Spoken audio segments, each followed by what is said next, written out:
Continuando con el tema de la hegemonía conservadora, ahora les hablaré de uno de los sucesos más tristes y lamentables para la historia de Colombia, la separación de Panamá. Aquí se decidiría la suerte de varios países, por supuesto de Panamá, de Colombia, de Nicaragua y de los Estados Unidos. Pero, ¿cuáles fueron las razones por las cuales Panamá decide separarse de Colombia? ¿Qué fue lo que sucedió durante este proceso que a la larga resultaría con la separación de Panamá de Colombia? Bueno, eso es lo que trataremos de entender en este momento. Primero, es importante reconocer que Panamá es un lugar privilegiado. La importancia geográfica y económica de Panamá radica en que si observamos el mapa de América, pues nos damos cuenta de que Panamá está ubicado en el centro del continente y que además cuenta con la distancia más corta entre la costa pacífica y la costa atlántica en comparación a todos los países de América. Y esto facilita el comercio de mercancías y de las personas que se van a trasladar de la costa pacífica a la costa atlántica y viceversa. Fue así como Panamá se convirtió en un epicentro de comercio mundial. Por ejemplo, para el siglo XIX, la expansión del capitalismo hizo pensar a varios países del mundo, entre ellos Colombia, que era necesario mejorar la comunicación entre las dos costas del istmo. Entonces, con esta idea, el gobierno colombiano contrató con una compañía la construcción de un ferrocarril que comunicara la ciudad de Colón, que estaba ubicada en la costa pacífica, con la ciudad de Panamá, que estaba localizada en la costa atlántica. Y esta obra fue inaugurada en 1855. Sin embargo, con el rápido crecimiento de la economía mundial, esto convirtió al ferrocarril en un medio de transporte obsoleto. Entonces, frente a la necesidad de poder transportar mucha más mercancía, entonces, por esa razón es que la construcción del canal se convierte en una necesidad. Y para ello, el gobierno colombiano, que no contaba con el dinero suficiente para poder realizar la construcción del canal, decide contratar a una compañía francesa. Sin embargo, el proyecto francés fracasó por los deficientes estudios técnicos, el despilfarro y la corrupción que llevó al declive a esta compañía. Y no solamente eso, sino también que se estima que aproximadamente unas 22.000 personas, unos 22.000 obreros murieron en las excavaciones, principalmente por enfermedades, como por ejemplo la malaria, la fiebre amarilla, pulmonía, tuberculosis, entre otros males, y además también la mala alimentación. Entonces, ante la inminente quiebra de la compañía francesa, lo que hace la compañía es vender sus acciones. Y las acciones llegan a manos de unos inversionistas de Wall Street, ¿sí?, norteamericanos, quienes se quedan prácticamente con la compañía. Y también va a haber pues un francés. Este francés va a ser Bunao Varilla, quien junto con los inversionistas de los Estados Unidos van a quedarse por un tiempo con la compañía, pero más adelante le van a vender la compañía al gobierno de los Estados Unidos, quien estaba muy interesado por quedarse con la concesión para construir el canal. Ahora bien, ¿por qué entra Estados Unidos en juego aquí en esta decisión sobre la construcción del canal? Primero, entender el contexto en el cual los Estados Unidos se encontraba.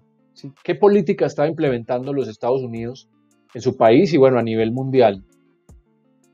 Existían dos políticas, las cuales tenemos aquí, que fueron la doctrina Monroe y el Big Stick, que consistían en lo siguiente. La doctrina Monroe fue una propuesta por el expresidente James Monroe, muy reconocida por la frase de América para los americanos, en la cual consistía evitar a toda costa un neocolonialismo por parte de los países europeos, es decir, por los ingleses, los franceses y los españoles, ¿sí? Los franceses, es decir, aquellos que tenían en su poder la construcción del canal. Entonces, bueno, allí iba los Estados Unidos a mostrar pues ese desagrado por parte de que los europeos se estuvieran intrometiendo en los asuntos políticos y económicos de América. Y por otro lado, una política que estaba implementando los Estados Unidos, conocida como la política del Gran Garrote, la cual consistía en una política de expansión territorial por parte de los Estados Unidos. Dentro de ese expansionismo, podríamos mencionar el ejemplo de Estados Unidos cuando le arrebata un gran porcentaje de territorio a México, como por ejemplo los estados de California, Arizona, Nuevo México y también Texas. Y también para 1898 la guerra que se va a dar, esa guerra hispano-estadounidense, la guerra entre Estados Unidos y España, en donde Estados Unidos logra arrebatarle a España el control de Filipinas, Puerto Rico y la isla de Cuba. Si le ayuda a estas islas a independizarse, pero Estados Unidos se queda con el dominio de Filipinas y Puerto Rico, y más adelante Cuba pues lograría su independencia. Pero es para que ustedes pues puedan comprender cuál era el contexto en el cual los Estados Unidos venían relacionándose con los demás países. Por lo tanto, ya nos va quedando claro comprender cuáles eran los intereses de los Estados Unidos. El fracaso de los franceses en la construcción del canal dio la oportunidad a los norteamericanos para realizar esta obra. El interés del gobierno estadounidense se debía a que esto lo afianzaría como una potencia económica mundial. Entonces, por ello, los norteamericanos iniciaron rápidamente conversaciones con el gobierno colombiano para negociar una nueva concesión y construir el canal. Sin embargo, para aquel entonces comenzó en Colombia algo que retrasaría la construcción del canal, que fue la Guerra de los 1000 días. Es aquí como podemos entender la causa última de la separación de Panamá, la gota que rebosó el vaso, lo que hizo en definitiva que Panamá se separara de Colombia. Panamá se sentía en una especie de aislamiento. ¿Por qué razón? Porque el gobierno colombiano los había abandonado, o por lo menos eso era lo que ellos sentían. El gobierno colombiano los había abandonado. Es más, quienes llegaban a gobernar el departamento de Panamá eran miembros del gobierno interior, ¿sí? Es decir, no gobernaban los mismos panameños para ellos. Por lo tanto, desde Bogotá, pues se puede decir que desde Bogotá no había una claridad sobre las necesidades de los panameños. Si existía una desatención total por parte del gobierno central hacia los panameños. Los intereses de los panameños no se van a poder defender ni por ellos mismos, puesto que ellos no eran los que gobernaban en Panamá, y tampoco iban a ser defendidos desde Bogotá. Entonces todo este sentimiento iba a conllevar a que los panameños de alguna manera buscaran separarse de Colombia. ¿Sí? Recordemos que Panamá decide unirse al proyecto de Simón Bolívar de construir una gran nación. Eso fue en 1821, cuando Simón Bolívar decide unir a Venezuela, a Ecuador y a Colombia y a Panamá en una sola nación. Bueno, más adelante no habrían inconvenientes. Después de la muerte de Simón Bolívar, por allí gobernarían más adelante los liberales. Sin embargo, en 1886 empieza ese disgusto por parte de los panameños con el gobierno colombiano. Recordemos que en 1886 se proclama la Constitución que cambiaría la forma de gobierno en nuestro país. Se cambiaría de una forma de gobierno federalista hacia una forma de gobierno centralista.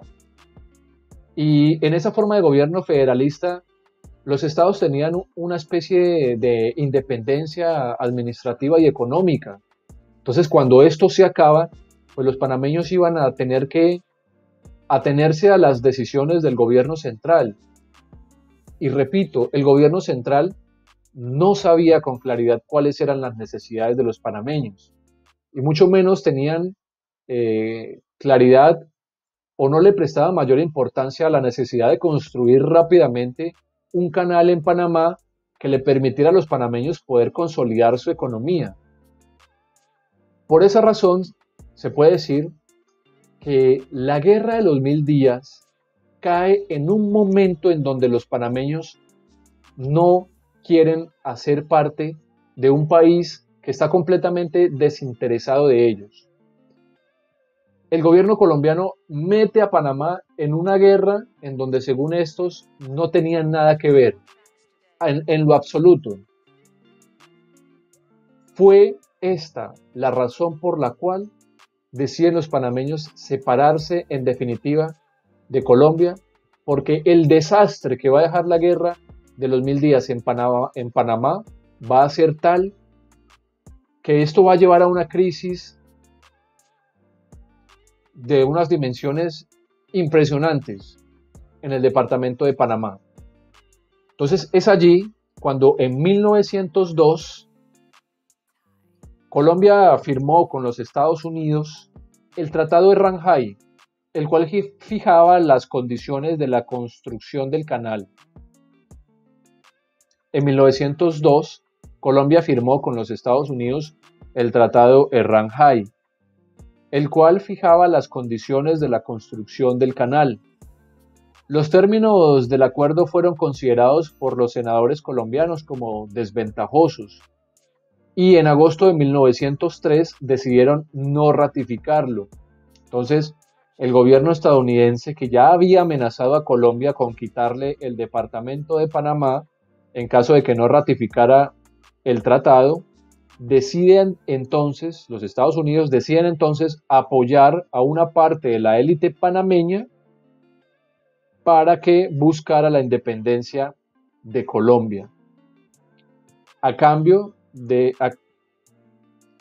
apoyo por parte del gobierno de los Estados Unidos a Panamá, este naciente país, debía firmar con el gobierno norteamericano un tratado para la construcción del canal. Fue así como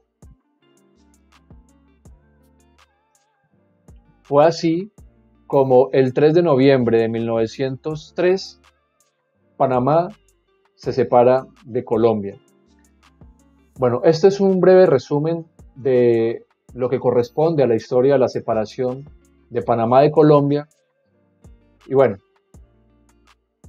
espero que la información les sea de utilidad y si están interesados en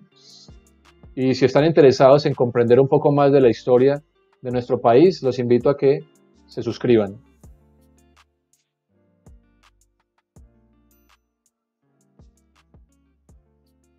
Es así como podemos terminar el resumen, es así como terminamos en resumen la separación de Colombia de Panamá. Espero que la información les sea de utilidad y nos veremos pronto en otro video continuando la historia de la hegemonía conservadora en Colombia.